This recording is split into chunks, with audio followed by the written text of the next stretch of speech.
আল্লাহ সুবহানাহু ওয়া তাআলা মহাবিশ্বের সবকিছু একে একে সৃষ্টি করেছেন। আমরা মানুষ এসেছে অনেক পরে, আদম আলাইহিস সালামের মাধ্যমে। কিন্তু প্রশ্ন আসে, মানুষের আগেই এই পৃথিবীতে কারা বাস করত? ইসলামী বর্ণনা অনুযায়ী আদম আলাইহিস সালামের আগে পৃথিবীতে জিন জাতির বসবাস ছিল। জিনদের সৃষ্টি করা হয়েছিল ধোঁয়াবিহীন আগুন থেকে। তারা পৃথিবীতে বসবাস করত, ইবাদত করত, কিন্তু সময়ের সাথে সাথে তাদের মধ্যে অবাধ্যতা ও ফাসাদ ছড়িয়ে পড়ে।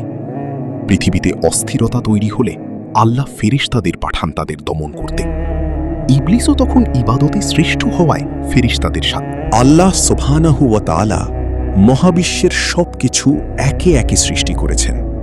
আমরা মানুষ এভাবেই আদম আলাইহিস সালামের সৃষ্টির সূচনা হয় এবং মানুষের পৃথিবীতে আগমন ঘটে। আল্লাহ মানুষকে দিয়েছেন জ্ঞান, বিবেক, দায়িত্ব ও সম্মান। আমাদের আগেও সৃষ্টি ছিল, কিন্তু মানুষকে করা হয়ে। আমার চ্যানেলটিকে সাবস্ক্রাইব করে রাখবেন, আমি যেন আপনাদেরকে এমন ইসলামিক ভিডিও উপহার দিতে পারি।